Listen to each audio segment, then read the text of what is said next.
Guten Abend. Leider ist mein elsässischer Schnabel nicht ganz gewachsen. Meine Mama ist Engländerin und ich habe eine Amerikanerin geheiratet.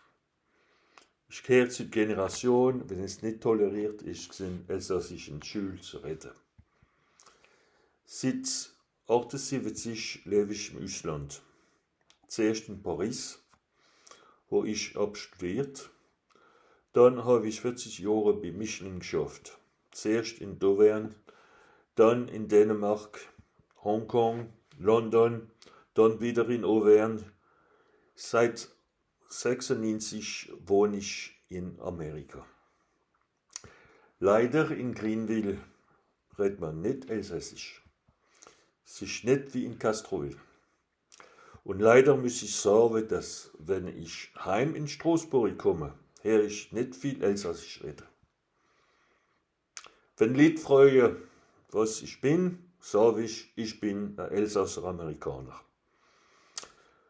So, ich kann meine Präsentation auf Englisch oder auf Französisch machen, aber wenn jemand etwas auf Elsasserdeutsch oder auf Hochdeutsch sagen will, ist kein Problem.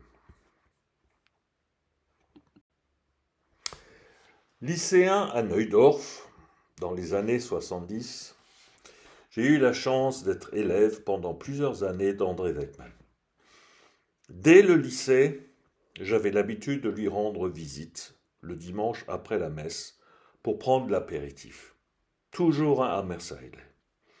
Avec un groupe d'amis très proches, nous l'avons accompagné à plusieurs reprises dans des voyages d'abord à caractère scolaire et à la fin plutôt à caractère familial. Surtout à Feldkirch, dans les montagnes du Vorarlberg, où il se sentait si bien chez lui, avec André, son épouse, qui nous avait elle aussi adoptés, et leurs enfants, François et Cathy. Nous aurons d'ailleurs l'occasion de nous retrouver demain soir, pour la première fois depuis 50 ans, à l'occasion du centenaire Weckmann. Mon père, dont nous allons parler, était collègue d'André Weckmann. Et ils passaient des heures à discuter ensemble avec quelques autres de leur génération qui tranchaient par rapport au profil du prof standard. André Weckmann a eu pas mal d'influence sur la prise de conscience de mon père, surtout lorsque mon père s'est rendu compte que ses enfants ne parleraient jamais l'alsacien.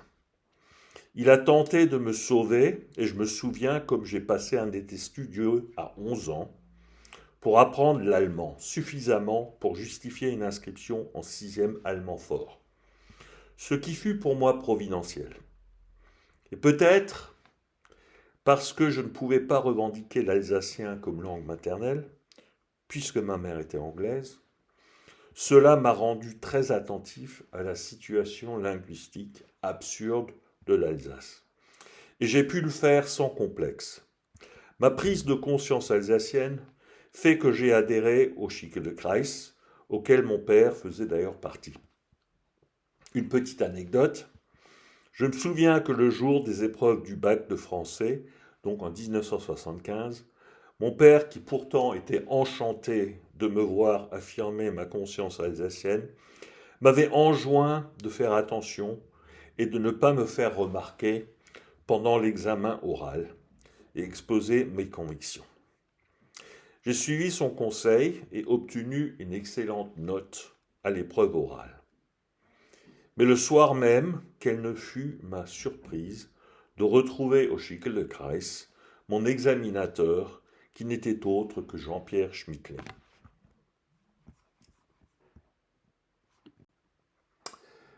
Merci de me donner cette occasion de vous présenter mon livre, Pierre, Alsacien malgré tout. Dire mon livre est un peu abusif, il est plus juste de parler d'une collaboration entre mon père et moi. C'est un projet qui me tient bien sûr beaucoup à cœur, mais sur lequel j'ai beaucoup hésité. Le livre porte sur la vie de Pierre Versinger, un Alsacien comme tant d'autres, enrôlé dans les forces armées allemandes pendant la Deuxième Guerre mondiale. C'est comme on dit un malgré nous, En plus, à l'âge de 15 ans et demi, ce qui le qualifie aussi dans la catégorie des enfants soldats. Je ne suis pas historien et mon absence d'Alsace depuis presque un demi-siècle ne m'autorise bien sûr pas à m'exprimer au nom de l'Alsace.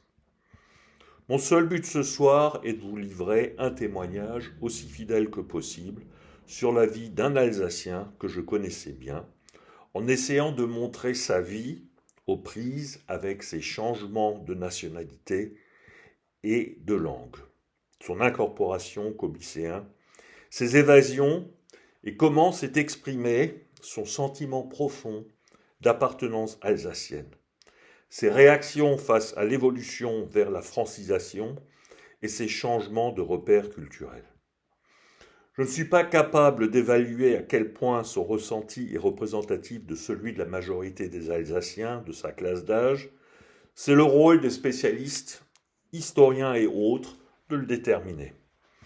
Je me permettrai quand même d'exprimer mon opinion personnelle sur la base de ma propre expérience, que son témoignage est sincère et plus honnête que la version enseignée par l'histoire officielle.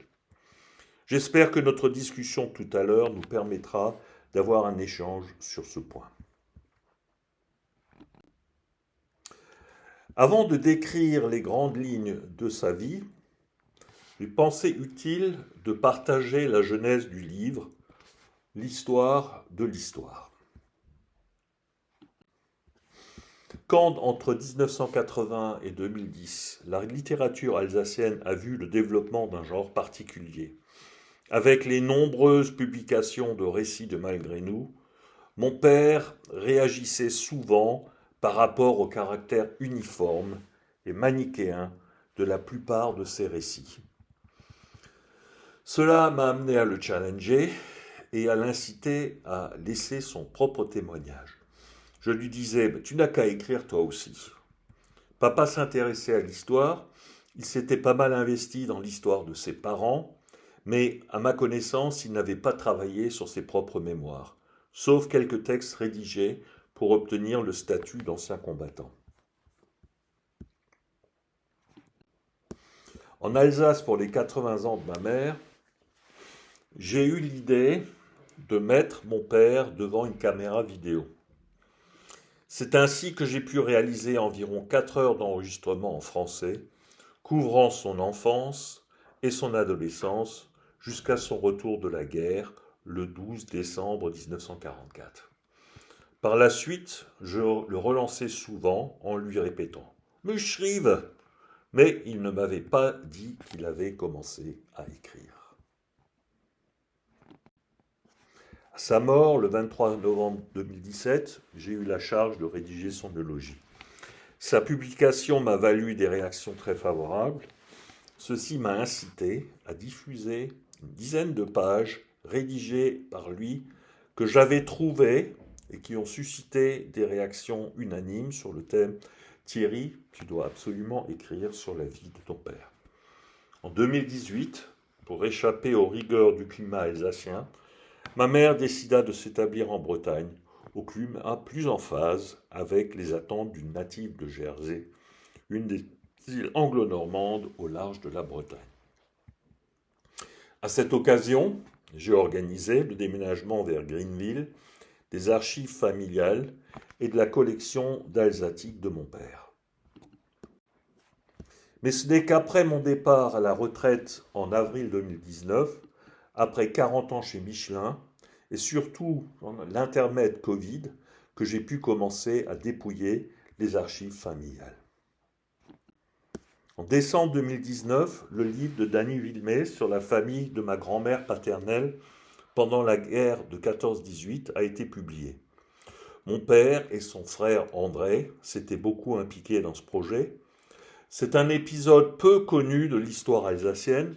Pendant toute la Première Guerre mondiale, ma grand-mère et sa famille furent détenus dans différents camps de concentration français. C'est comme ça qu'ils étaient nommés, en compagnie d'Albert Schweitzer et de 15 000 autres Alsaciens, surtout des notables de la poche de Thann, que les Français avaient réussi à conquérir dès 1914. Cette ambiance a ranimé mon intérêt pour l'histoire de l'Alsace et en 2020, j'ai consacré la plus grande partie de mes devoirs de Covid à la lecture et la relecture de plusieurs ouvrages historiques et commencé le déballage des archives de mon père.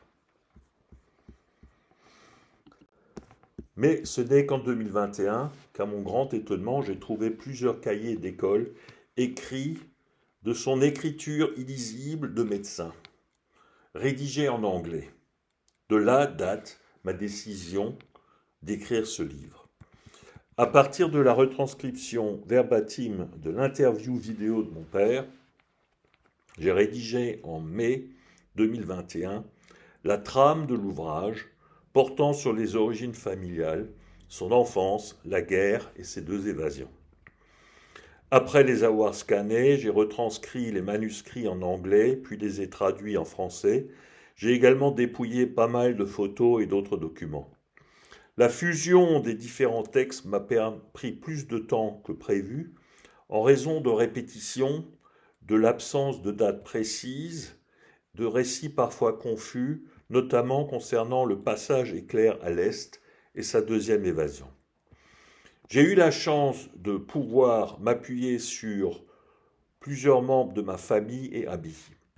Beaucoup de discussions avec mon oncle André, le seul survivant de la fratrie de mon père, ma sœur aînée Gabrielle, qui nous a tristement quittés en janvier de cette année, Sylvie, son amie, qui a corrigé mon manuscrit, Dany Villemay, qui a également fait beaucoup de suggestions. Grâce à la Fédération des sociétés d'histoire, j'ai pu reprendre contact avec François Huberfil, historien, ancien collègue de mon père et mon professeur d'histoire dans les années 1970. Il m'a aidé à valider le contexte d'ensemble historique. En novembre 2021, j'ai renoué avec mon ancien camarade de lycée, Dominique Ehrengardt, libraire à Strasbourg, Neudorf, le quartier de mon enfance. Il m'a encouragé à développer la dernière partie, en plus des écrits autobiographiques de mon père. J'ai bâti le scénario qui me paraissait le plus cohérent, et lors d'une visite fin 2022 à Dalunden et Offendorf, les villages clés dans le parcours de mon père, j'ai reconstitué physiquement en partie son itinéraire. Trouvant l'ensemble suffisamment cohérent, j'ai commencé à démarcher les éditeurs au début de l'été 2022 grâce au contact fourni par Dominique. Mais en mars 2023, à l'occasion d'un voyage chez ma mère, elle me dit assez nonchalamment de regarder des cahiers qu'elle avait trouvés au fond d'une armoire. À ma grande stupeur, c'était le texte très précis de la période qui me manquait et qui de plus allait jusqu'au mariage de mes parents. Mon père avait dû écrire ces cahiers un peu après l'interview vidéo et je crois qu'il avait dû en discuter avec son copain d'évasion, Joseph Eschenbrenner, mais il ne m'avait rien dit. Il a bien dû rigoler là-haut quand j'ai enfin pu mettre son récit au point. Cela étant, je ne m'étais pas trompé sur son parcours, mais j'ai pu rajouter des détails importants. Les modifications importantes du manuscrit ont reporté à fin 2023 les contacts avec les deux éditeurs intéressés à me rencontrer. C'est finalement en avril 2024 que les éditions du Cygne ont publié l'ouvrage. Je suis ravi de pouvoir partager avec vous que la réception du livre dépasse mes attentes. Je vous propose maintenant d'entrer un peu plus dans les grandes lignes du récit. Après une mise en contexte historique, le livre est le témoignage autobiographique de Pierre Versinger, mon père, un Alsacien, né 10 ans après le retour de l'Alsace à la France, à la suite de la Première Guerre mondiale, et 11 ans avant son rattachement brutal à l'Allemagne nazie. En 1928, l'Alsace est en pleine crise autonomiste, occasionnée par le rejet par une majorité d'Alsaciens du modèle jacobin, anticlérical, imposé à l'Alsace à son retour à la France. Comme déjà évoqué, la famille de Pierre, des deux côtés, a beaucoup souffert de son internement par les Français pendant la Première Guerre.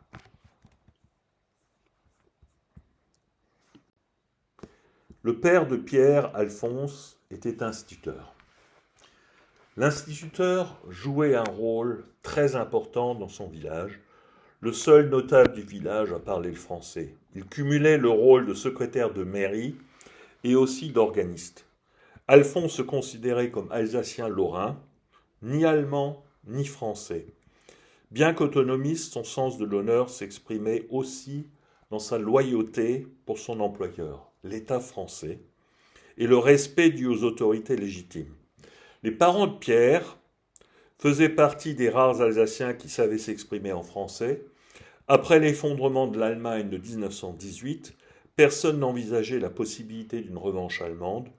En bons Alsaciens pragmatiques, souhaitant mettre tous les atouts dans le jeu de leurs enfants, ils décidèrent de leur parler le français. Le témoignage de Pierre sur son enfance, dans le contexte de l'entre-guerres, montre une précocité étonnante et une conscience patriotique française très forte. Il décrit la vie des villages alsaciens, montrant un très fort sentiment religieux, un fond culturel profondément germanique, mais aussi son incompatibilité avec le nazisme. Pierre, en novembre 1939, à 11 ans, perd son père des suites d'un cancer. Il assiste à l'effondrement de la France qui, vu de l'Alsace, une fois de plus, abandonne l'Alsace dans la pagaille généralisée d'une évacuation qui prend la forme d'une déportation avec des wagons à bestiaux. En comparaison, l'arrivée des Allemands est impressionnante par son ordre, sa discipline, la jeunesse et l'enthousiasme des troupes allemandes. Les fins juristes expliqueront que l'armistice ne prévoyait pas l'annexion de l'Alsace au Reich. La réalité est que du jour au lendemain, la France disparaît comme si elle n'avait jamais existé en Alsace. Pendant 5 ans, l'éducation de Pierre, jusque-là française, devient allemande. Mais contrairement au reste du Reich, en Alsace, le français n'était même pas offert comme langue étrangère. Pierre, pourtant si patriote, se résigne à devenir allemand. N'est-ce pas le destin des Alsaciens que de se plier à la volonté du dernier vainqueur et d'en prendre la nationalité ? Les jeunesses hitlériennes, qui l'assimilaient au scoutisme, le sentiment que l'Allemagne avait gagné la guerre, la perception d'une plus grande justice sociale, évidemment influencée par l'efficacité de la propagande de l'appareil nazi, finissent par effacer ce qui pouvait rester de la France, même si Pierre explique qu'il n'a jamais pu se résigner à voir la France comme un ennemi. L'ennemi, c'était l'Angleterre, qui avait lâchement abandonné la France à Dunkerque et bien sûr à Mers-el-Kébir. Collégien, livré à lui-même, Pierre voit l'arrivée des alertes, le bombardement meurtrier de Neudorf de 1943, que la propagande nazie qualifiait habilement d'attaque terroriste. Alors que l'invincibilité de l'Allemagne est mise à dure épreuve après Stalingrad, les Allemands mobilisent 130 000 jeunes Alsaciens lorrains.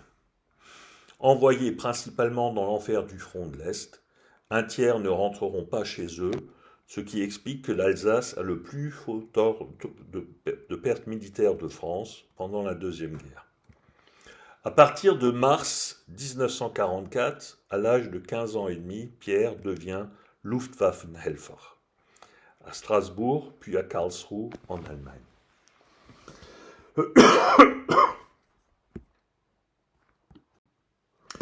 Il écrit « Je n'avais pas peur du tout. Qu'est-ce que la guerre ? L'aventure. Toute l'inconscience de la jeunesse qui va à nouveau se révéler lors de ces 2 évasions. Une suite d'aventures édifiantes qui dénotent un grand courage et sans doute pas mal d'inconscience adolescente, où Pierre fait face à des situations invraisemblables, où se manifeste une chance étonnante, que le croyant mettra sur le compte d'une intervention divine, alors que le sceptique y verra une anomalie statistique. Du 23 novembre au 12 décembre 1944, Pierre s'évade 2 fois. Il vit une odyssée extraordinaire qui va l'amener de Karlsruhe à Vienne, puis à Mährisch-Ostrau en Moravie, dans l'actuelle Tchéquie. Son périple s'achève de façon providentielle dans le village d'Offendorf, où les Américains de la 7e division, Hell on Wheels, finissent par arriver. Pourquoi s'est-il évadé ? Il avait tout simplement peur que sa mère soit maltraitée par les Français en raison de son internement en 1914-18. Veuve avec 5 enfants, les autorités allemandes l'avaient identifiée comme une victime idéale des Français. Sa pension était beaucoup plus généreuse que celle qu'elle touchait jusque-là. Elle avait pourtant refusé toute représaille envers ceux qui avaient profité des circonstances pour assouvir leur jalousie mesquine. Suivant l'avis de Joseph Rosset, que mon grand-père avait côtoyé, elle accepta d'entrer dans la Frauenschaft, mais refusa d'entrer au parti nazi.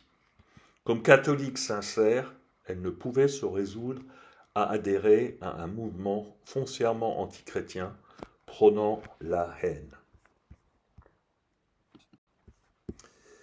Vient ensuite le retour à la vie soi-disant normale, l'époque où la propagande française, certes sans commune mesure avec celle des nazis, impose le « il est chic de parler français », qui culpabilise les Alsaciens pour leur particularisme, entretient l'incompréhension du cas des malgré nous et conduit en moins de 2 générations à la quasi-disparition du dialecte alsacien et sa forme littéraire, l'allemand, comme langue usuelle de l'Alsace. Dans ce contexte, Pierre reprend ses études françaises après un hiatus de 5 ans, comme si de rien n'était. Ses capacités linguistiques et sa détermination font qu'il s'en sort relativement bien, un des rares de sa classe d'âge à décrocher le baccalauréat. Il peut donc engager des études universitaires. Il découvre et devient amoureux de l'Angleterre et épouse d'ailleurs une Anglaise, ce qui finit de construire son identité sur 3 dimensions, française, alsacienne et anglaise.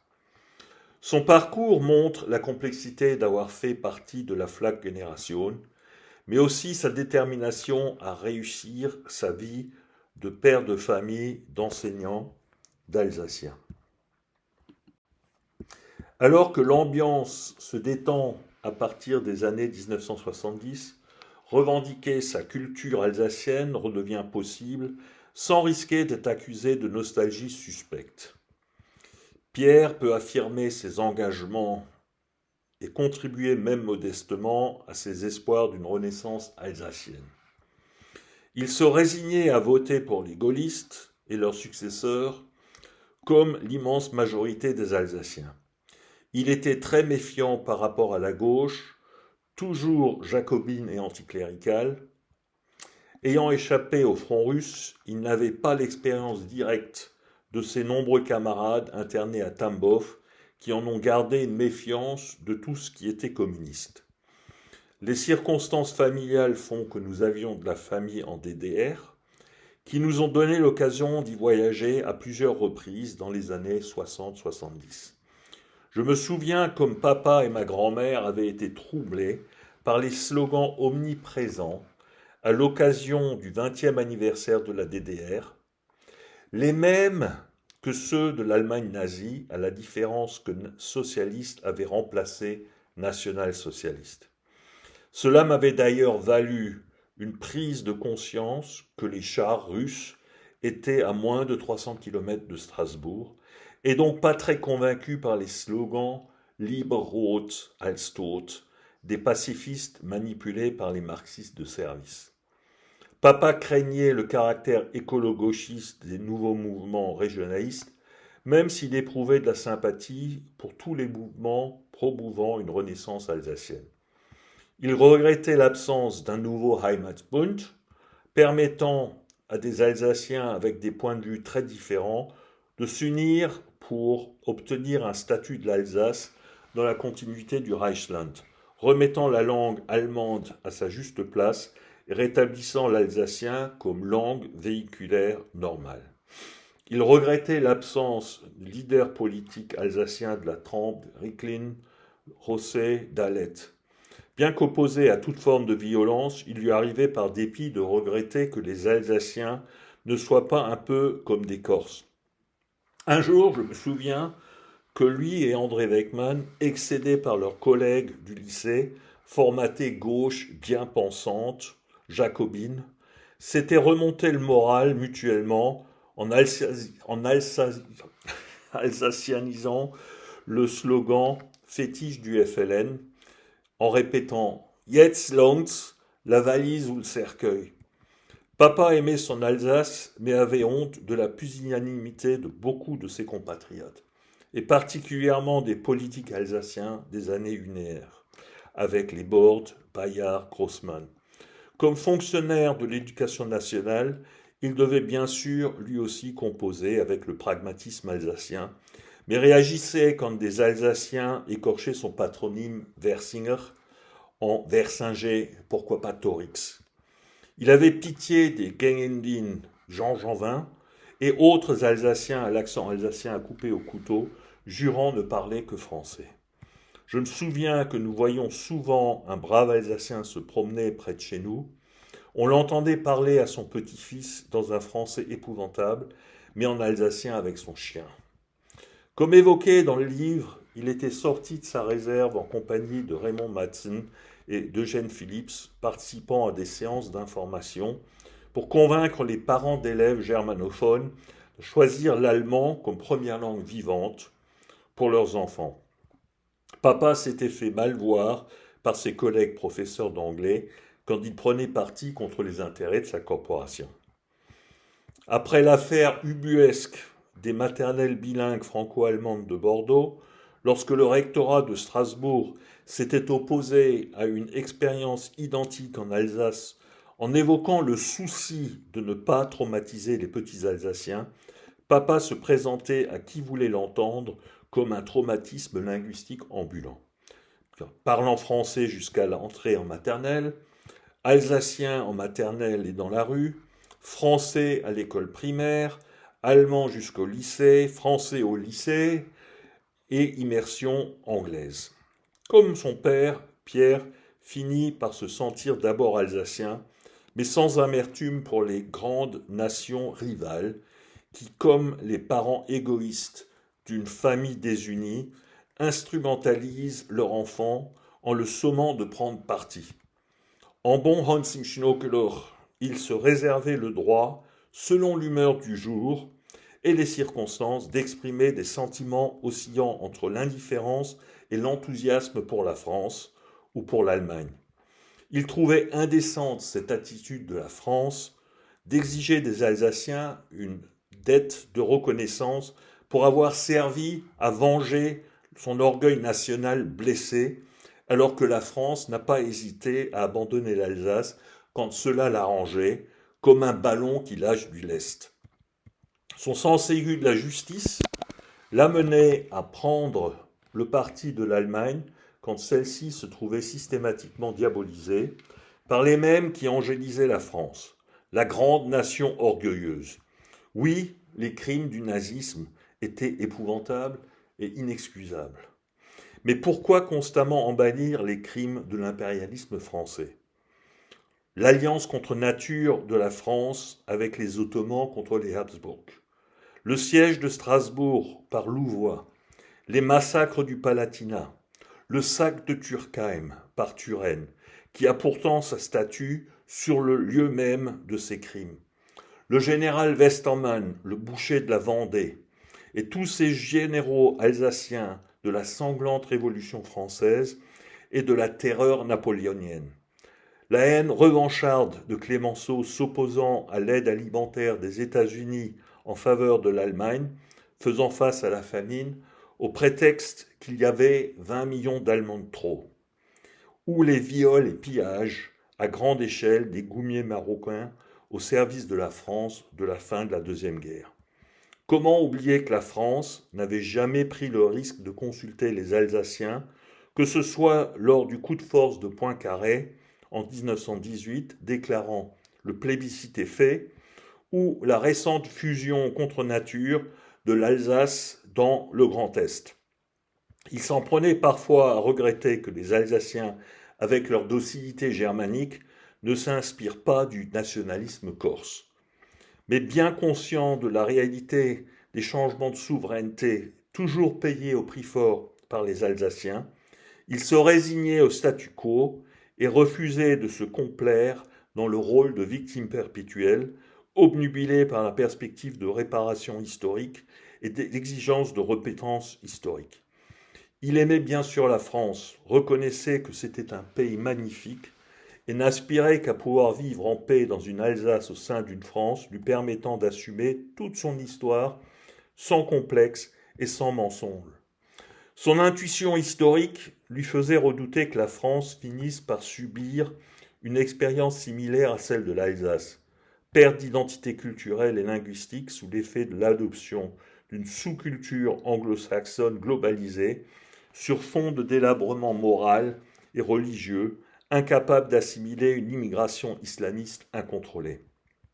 Il était évidemment un Européen convaincu, nostalgique du Saint-Empire romain germanique, structure éprouvée, capable de maintenir l'unité sur les valeurs essentielles et de donner un cadre pour laisser s'épanouir toute la richesse d'entités à taille humaine, villes libres, petites principautés, très proches sur le fond, mais affichant leurs particularités au nom d'un principe de subsidiarité permettant d'éviter l'hubris prométhéenne, menant aux catastrophes déicides du jacobinisme, du nazisme et du bolchevisme. Je raconte dans le livre comme il avait un jour surpris dans la cathédrale de Strasbourg Otto von Habsburg, alors député allemand au Parlement européen, fils du dernier empereur Habsbourg, le bienheureux Charles d'Autriche. Il avait été ému aux larmes de le voir montrer la cathédrale de Strasbourg à son propre fils. Dévoilant une Weltanschauung illustrant tout le potentiel d'une civilisation européenne en paix avec son créateur, si seulement un homme de cette trempe, qui aurait pu être le dernier empereur, avait trouvé des circonstances historiques lui permettant de devenir le président fondateur d'une Europe régénérée, capable de véritablement surmonter le traumatisme des deux guerres du XXe siècle, guerre civile fratricide, permettant à l'Alsace d'enfin trouver sa place et d'assumer son identité.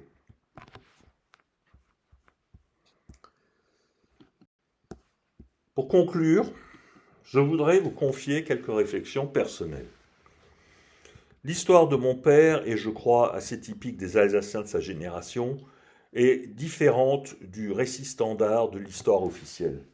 J'ai hésité avant de me lancer dans ce projet parce que quelque part, et c'était aussi la posture de mon père, et je crois de beaucoup d'Alsaciens, on peut se poser la question, à quoi bon revenir sur ces histoires qui ont déchiré nos familles, nos communautés, nos pays, notre civilisation ? Au moment où il est de bon ton de traîner l'histoire de France dans la boue, je ne voulais pas ouvrir des dissensions, insulter les mémoires et risquer le révisionnisme historique en appliquant à l'Alsace le modèle de déconstruction décoloniale indigéniste à la mode. De plus, n'avons-nous pas suffisamment de problèmes dans notre monde du XXIe siècle qui nécessitent notre engagement ? Mais 80 ans après la fin de la Deuxième Guerre mondiale, on trouve encore beaucoup d'incompréhension par rapport à l'histoire de l'Alsace. Ainsi, par exemple, dimanche 12 novembre 2023, Patrick Martin-Genier, enseignant à Sciences Po Paris, spécialiste des questions européennes, sur l'antenne de LCI, pouvait se permettre de qualifier les incorporés de force de traîtres méritant l'indignité nationale. C'est également ce déni permanent de la réalité alsacienne avec toutes ces rues au nom de généraux plus ou moins libérateurs, alors que les grands leaders alsaciens de la première moitié du XXe siècle n'ont eux-mêmes pas une seule ruelle pour les honorer. J'ai estimé avoir un devoir de mémoire, même quand l'histoire est compliquée, en évitant de juger le passé à l'aune du présent. Il est si facile dans le confort de nos sociétés réputées avancées de moraliser les choix faits par nos anciens quand nous connaissons la bonne réponse, en faisant toujours l'hypothèse que nous aurions fait le soi-disant bon choix. Germain Müller, dans sa pièce Enfin Raymond de Fun, qui a tant fait pour aider l'âme alsacienne à sortir de son traumatisme au sortir de la guerre, ironisait sur la tentation de la chape de plomb qui couvrait la mémoire alsacienne. Pierre, un Alsacien malgré tout, même s'il n'est pas mentionné dans les livres d'histoire, montre, sans renier l'histoire avec un grand H, que la réalité des êtres humains est complexe, résultant des talents reçus, des circonstances personnelles et de nos jugements, avec notre liberté certes limitée, bien sûr, mais jamais complètement absente. Pour finir, je pense sincèrement que le cas de l'Alsace est unique au monde, d'un peuple qui renonce à sa langue, à sa culture, et qui se résigne à accepter de se faire traiter de telle manière. Maintenant que j'ai l'occasion d'aller souvent en Bretagne, je suis heureux de voir que celle-ci, qui avait pratiquement renoncé à sa langue, semble réussir à remonter la pente, même si des puristes y verront un caractère un peu artificiel. C'est peut-être un modèle pour l'Alsace, à condition que 80 ans après la fin de la tragédie nazie, l'Alsace puisse se guérir de son complexe qui sert si bien l'idéologie franco-jacobine. L'Alsace n'a aucun complexe à avoir et aucune dette envers la France, ni envers qui que ce soit. Merci pour votre attention.